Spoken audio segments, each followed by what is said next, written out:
Baik, dialog kita lanjutkan kembali masih bersama Sirojudin Abbas, Direktur Eksekutif SMRC, juga ada Kang Hendro Prasetyo dari Indikator dan Nakhrudin dari Carta Politika. Kang Hendro, ini tadi ada beberapa hal yang menarik sebetulnya. Kalau kita bicara Solo misalkan ya, ada beberapa komponen yang akan sangat menentukan kemenangan seorang pasangan calon.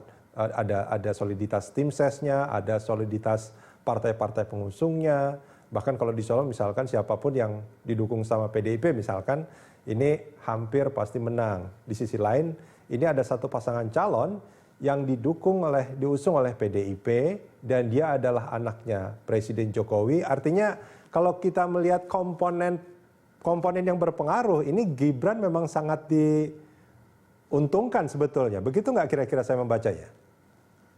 Ya tentu saja ya, kalau dilihat dari berbagai faktor lah, itu sebetulnya Gibran ini mendapatkan katakan saja semacam kalau perang ya, itu senjata yang dahsyat kan. Oke. Pertama-tama basis kultural politiknya adalah PDIP, di mana Solo itu merupakan basis, kalau bisa dikatakan basis terkuat lah gitu ya. Itu Dapil 5, bukan hanya Solo saja kotanya, tapi dan Solo Raya lah gitu ya. Nah yang kedua, Mas Gibran ini juga putra presiden gitu. Nah tentu saja kita bisa berandai-andai kalau putra presiden siapa sih yang nggak mau bantu misalnya gitu kan ya. Ditambah lagi Mas Gibran ini juga seorang tokoh muda gitu kan, fresh juga. Pernah menjadi bisnismen gitu kan, dan sebelumnya sudah cukup dikenal juga. Jadi memang modal yang dimiliki oleh Mas Gibran ini saya kira sangat baik lah, bukan hanya cukup baik tapi sangat baik ya. Oke, meskipun di sisi lain sebetulnya publik juga bertanya, track recordnya di bidang politik boleh saya bilang masih sangat kalau dibilang prematur mungkin nggak juga, tapi masuk ke dalam politik praktis ini hal baru sebetulnya buat Gibran. Betul, betul sekali. Memang sebagai kader juga tidak, artinya aktivis politik juga tidak, kemudian pernah menjabat di pemerintahan.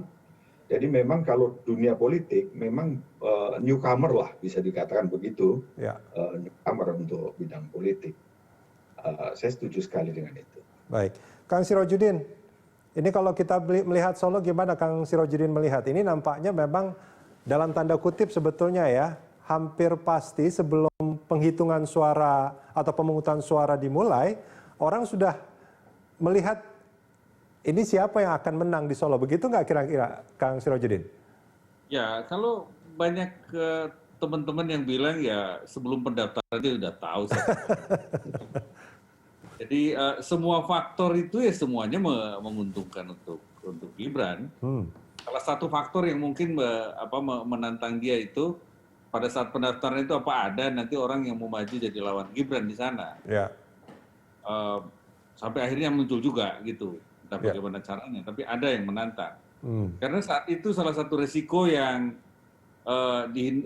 kelihatannya ingin dihindari itu kalau Gibran harus berhadapan dengan kota kosong. Kan itu.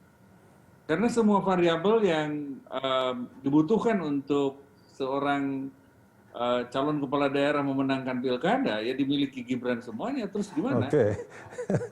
Ini kalau saya tidak salah ya, ini pengusungnya saja ini partai-partai ada yang konservatif dan milenial juga ada di sana nih.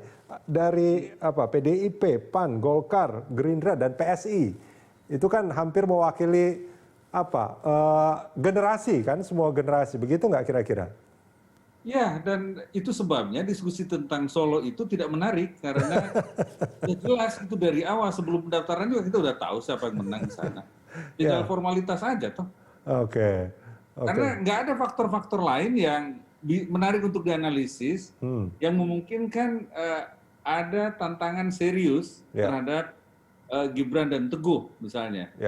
Partai udah jelas dominan, kultur jelas juga, tradisi politik dibangun oleh Pak Jokowi dan Pak Rudi sudah lebih duluan juga.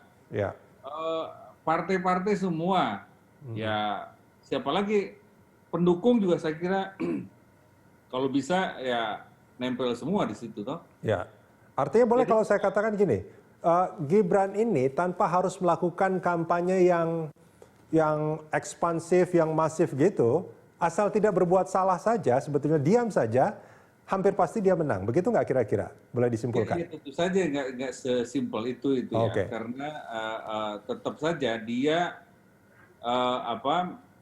harus dikenal secara personal dan juga harus dikenal secara visi misi misalnya gitu. Jadi tetap untuk melakukan sosialisasi, untuk berkampanye secara serius, karena kebutuhannya saya kira bukan untuk memenangkan pilkada saja, tapi juga untuk bagaimana Gibran bisa memimpin Solo dengan baik, dan itu membutuhkan pemahaman yang sangat mendalam tentang karakteristik warga masyarakat Solo, masalah-masalah yang dihadapi oleh masyarakat Solo, dan kebijakan-kebijakan yang dibutuhkan untuk mentransformasi Solo lebih baik lagi. Saya kira aspek itu yang lebih penting, jadi bukan hanya sekedar bagaimana supaya Gibran menang, tetapi bagaimana Gibran bisa menyiapkan model kepemimpinan, strategi kebijakan publik, dan juga cara kerja organisasi masyarakat di Solo harus betul-betul dimengerti supaya kepemimpinannya bisa efektif. Nah kalau menurut dari amatan Kang Sirojudin sendiri, ini Gibran itu seorang pengusaha, tapi memimpin sebuah usaha dengan memimpin sebuah daerah itu kan sesuatu yang sangat berbeda. Nah, apakah selama kampanye sebetulnya atau selama Gibran mungkin memunculkan dirinya di muka publik ini terlihat bahwa paling tidak ada potensi besar atau ada sedikit keyakinan bagi publik bahwa dia akan membawa Solo menjadi jauh lebih baik, bertransformasi menjadi kota yang jauh lebih maju atau lebih baik gitu? Atau sebetulnya masih ada pertanyaan-pertanyaan lain yang membuat kita menjadi sedikit ragu?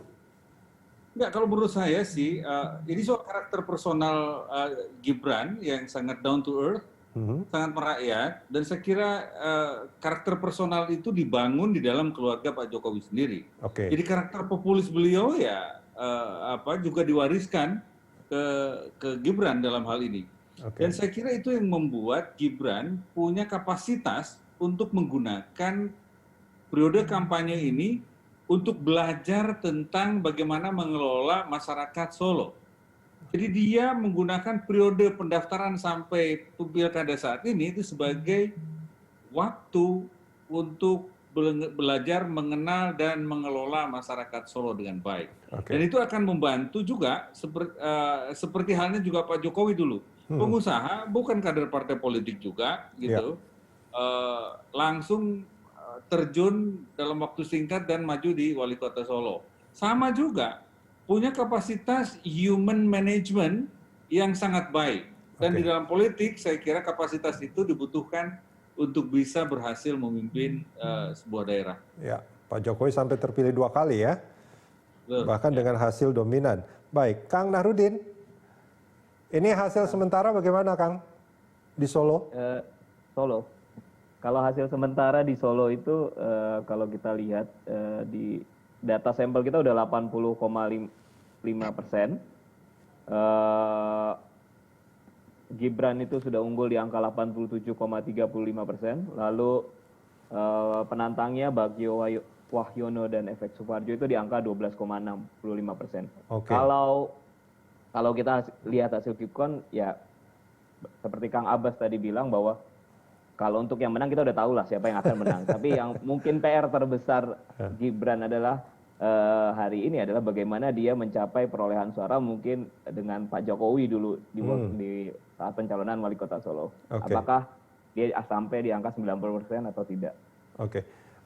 Dalam Quickcon yang dilaksanakan sama Carta Politika, apakah ada tertulis juga sebetulnya alasan-alasan mengapa mereka memilih pasangan calon tertentu? Untuk Quickcon itu kita tidak bisa membaca alasan-alasan. Mungkin kalau exit poll kita bisa mempertanyakan kembali apakah alasan-alasan orang memilih. Juga kalau exit poll juga ini kita kesalahan biasanya berdasarkan yang kita bisa lihat hanya genre, dari umur, itu ya, apa gender. namanya, TPS-TPS ya, hasil perhitungan di TPS-TPS ya. Ya, betul. Baik, ini artinya kalau dengan data sebanyak itu, ini hampir dipastikan memang ya, Gibran itu mungkin sudah bisa merayakan dalam tanda kutip kemenangannya di Pilkada Solo saat ini ya. Ya, semenjak pencalonan sih sebenarnya sudah bisa dirayakan kemenangan itu, tapi tinggal tunggu waktunya saja. Baik, baik.